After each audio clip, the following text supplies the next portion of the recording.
Hello everybody, welcome back to my channel, or welcome to my channel if you just found this. Oh god, that sounds weird. Okay, whatever. This is an Iida ex-listener. It is called Reckless by Stylish Shark on Wattpad. My Discord is going to be linked in the description, along with the fan fiction, the artwork, and my Instagram. So yeah, everything's just there. I know not a lot of you like Iida, well, simp for Iida, but I'm still gonna make it because it's cute. So, yeah. I'll try putting a Sugar Rocky one tomorrow because I've been holding off on it. So, yeah. Let's get to it. Working hard, studying diligently, striving the best and carrying the Iida name. That's what was important to him. He had to uphold his reputation, his stature. Who else was meant to keep the class in check, if not him? And admittedly, he'd been doing well so far. He was acing his studies and was on track with his quirk training. Nothing was supposed to get in his way of becoming a hero. So it became a concern when he started to find himself distracted. It started with casual glances, brief ones, whilst he waited for the next notes, or before he left the classroom for lunch, or when he passed them in the hallway, or when, so more times than he'd like to admit. But then it moved to small talk, asking about their day, or reminding them of the weather when they left class. Soon enough, he found himself writing their name neatly in the margins of his notes. He was embarrassed, appalled even, by his own behavior, and even rewrote the entire page of notes when Izuku had asked to borrow them. He knew this was unacceptable. He would not let this complication get in the way. He couldn't risk it, not when he was already on the path to what he had worked toward for so long. Yet, after a grueling 4 months after his initial realization, he was still trying to ignore it. Snuff it out. He was going absolutely mad. He had tried not to speak to them, but that led to an entire ordeal on its own. He tried just ignoring the feelings, digesting the butterflies, but it just made him more aware of how they made him feel. Every day was its own battle against himself. How were you ever supposed to win that? So, after much deliberation, he resigned himself to just tell them. It was the only logical conclusion to this mess. No matter the outcome, it would be over, right? Either he'd gain their affections and have the most astonishing person by his side, or he didn't want to think about this outcome too much. He'd be rejected. Told he wasn't good enough, perhaps a stoic. Maybe he wasn't smart enough. Could he consider too over the top? Possibly he overthought things. But he wasn't good enough. He knew that, but he had to do it for his own sake, so he could accept his fate and move on. At least things would go back to the way they were before. He could just focus on being a hero again. Exhaling his breath along with his nerves, Iida tentatively knocked on the door. There was a muffled, "Coming!" from inside, followed by footsteps. The door cracked open, the hallway lights illuminating a small portion of the unit room. Ryan's face appeared through the crack, a warm smile forming on their lips as they realized who it was. They quickly slipped outside, closing the door behind them. Iida quietly cleared his throat, gaze shifting to stare at the wall beside their head. "What can I do for you, Iida?" Their voice was calming to him. It nearly left him speechless. Nearly. I was just wondering, seeing how well you worked recently." He paused, earning himself an inquisitive look from the hair-colored girl. He cleared his throat, refocusing his gaze on them. "I would like to take you out to eat on Friday night." Ryan raised an eyebrow, but otherwise had a smug look on their face. "I wasn't aware the class rep was rewarding us for working diligently. Their words held no mockery or ill feel, but Iida still felt his stomach churn over the words. All the same, he lightly shook his head, forcing a polite smile. With how much you've improved, I thought it would be a good reason for praise. Ryan nodded along. All right, sounds good. To me, Friday it is. Though you trailed off for a moment, letting your gaze slip to the floor. You know I have to visit my parents first, right? Iida simply nodded, a sincere glint in his eyes, perfectly framed by his glasses. He raised a hand over his heart and bowed his head. Of course, I would never dream of taking that time away from you. At his sweet answer, Ryan could barely contain the warmth that spread through them. Can't wait then. Iida went over his outfit again in the mirror. This wasn't too flashy, was it? Or was it not flashy enough? They were just going to a simple diner. Why was he so worried about this? He couldn't stop thinking about Ryan. Had he already messed up, asking them out? Would it have been better if he just continued to squash his feelings? Surely not. He really did truly want to be there for them, but he knew that relationships cost time and effort, which was not something he had a lot spare of at UA. He glanced at his phone. He had another 20 minutes before Ryan usually got back, but he figured he'd go wait in the common room. Maybe it'd keep his mind off it. Heading down, he noticed everyone crowded around the TV. It was deathly silent beside some news reporter rambling nonsense. He wanders over, peering over the heads of his classmates. There was a large red banner on the bottom with breaking news. Scrolling past every few seconds, he leaned over to Araka, who was seated on one of the couch armrests. What's this about?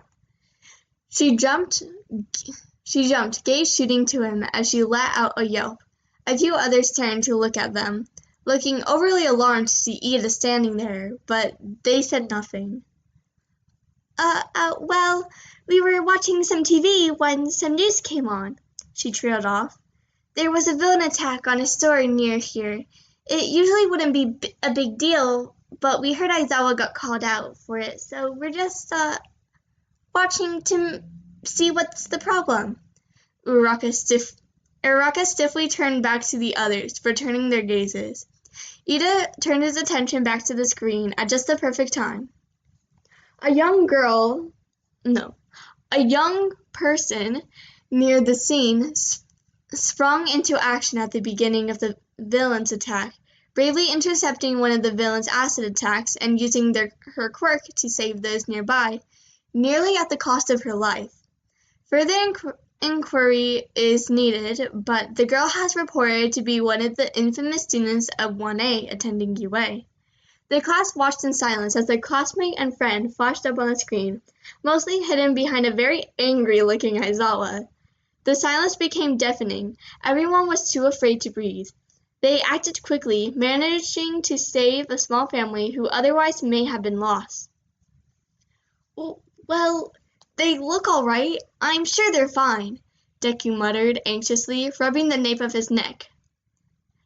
What do you mean they're fine? The reporter just said that they nearly lost their life. Iida's voice boomed through the common room. Everyone looked to him in varying degrees of surprise, fear, and sympathy.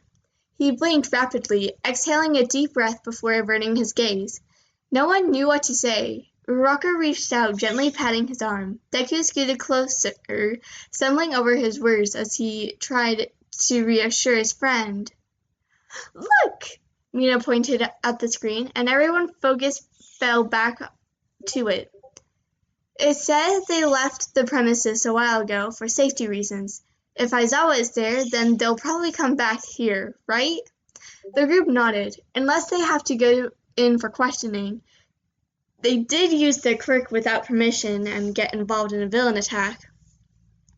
The group went dead silent as they heard the front door swing open. First to enter was Aizawa, somehow looking more tired than usual, followed by a rather downcast-looking lion. Midoriya opened his mouth to speak, but was silenced by a glare from their teacher. I'm sure you're all aware of what happened. However, it doesn't concern you a lot. For once, make sure you get to bed on time." He turned to Ryan, cold gaze as he stared down at them. "I'll be dealing with you tomorrow." He averted his gaze before placing a gentle hand on their shoulder. "Good work." And then he left. Ryan only gazed towards the group, hands clutched to their chests and a downcast look on their face. They said nothing, only quickly averting their gaze before heading towards the stairs. "Ryan!" They paused, turning their gaze towards the voice. Iida was staring them down across the room. They opened their mouth like they were going to speak, only to quickly close it and bite their tongue. They made no movement towards the stair. However, Iida briskly walked over. "What are you doing?" Iida clicked their tongue. "Going to my room. Kinda had a rough night." They lingered there for a second, squinting at him. "Ah!" Their face lit off in realization before it fell back to a frown. "Sorry, but I think I'll have to forego our plans." Iida shook his head. "That doesn't matter. I just wanted to know what you were thinking." His mouth was set in a thin line. What I was thinking? What? Oh, right. When I leapt bravely into action. I was saving someone's life." Their voice was low, and their eyes were set. They were challenging him. "What you did was not right. As a UA student, you should know better than to pull stunts like that." Ryan flinched away from him. "Excuse me? I saw someone in trouble, and I acted. I would have done it whether I attended UA or not." Iida frowned. Both their voices were beginning to raise. "Then that proves you're not ready to become a hero. You have to think about yourself, too." "Sorry I wasn't aware you were the one who decided who should and who shouldn't become a hero now. I'll be sure to listen to your advice next time." "All I'm saying is that you shouldn't have risked your life like that without at least calling for backup or alerting proper heroes." "It was the logical thing to do. I couldn't just leave them there." "You should be ashamed. It was a reckless attempt and you were lucky no one was hurt." "That's what heroes do, Iida. We act when no one else can." They accusatorily stabbed his shoulder with their finger, glaring at him. "That doesn't mean you don't think things through and act in haste. You clearly didn't actually plan any of it." He leaned forward, towering over them. "Oh, what? So now I'm incompetent because I saved someone's life?" Their glare hardened as they flung their arms out. "Nearly at the expense of your own life. It's imbecilic." "Oh, I'm sorry, Mr. Go Off and Fight a Known Hero Killer alone head on. I didn't hear you over your hypocrisy."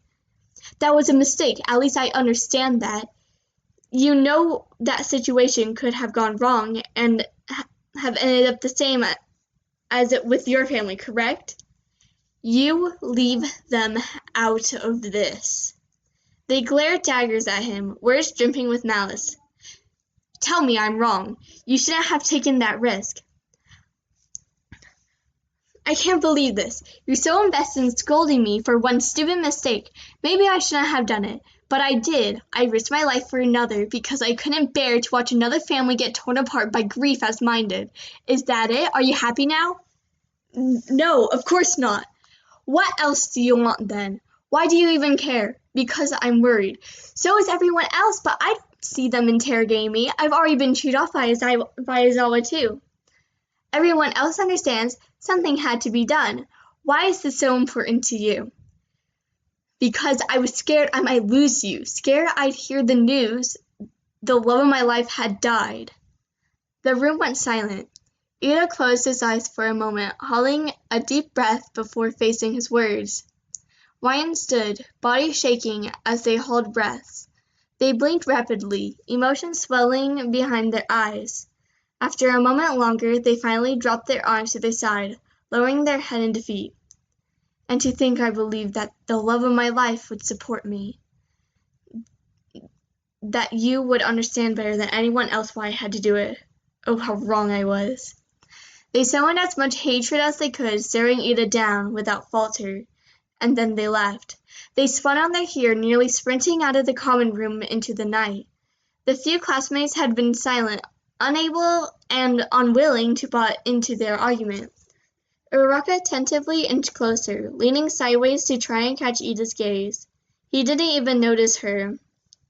His shoulders shook with each of his breaths, weighed down by his own guilt, and his eyes glistened behind his glasses.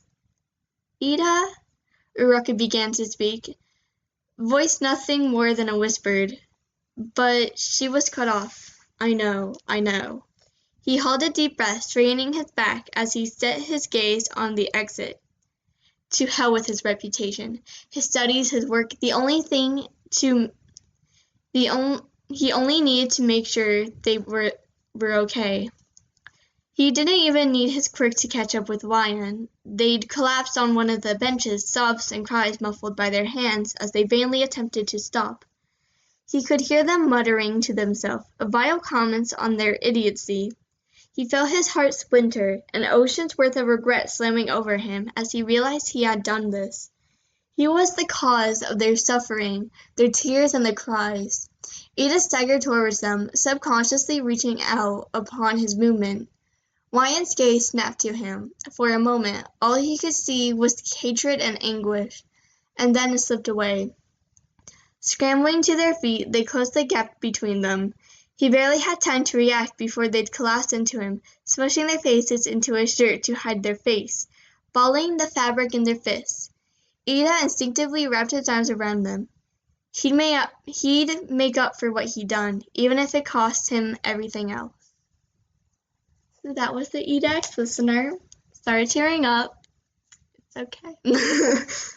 I hope you all enjoy this. Guess I should put a trigger warning saying that there's some yelling, because I know people have trigger warnings of that. So, yeah. I hope you all enjoy, and I'll see you all next time. Bye!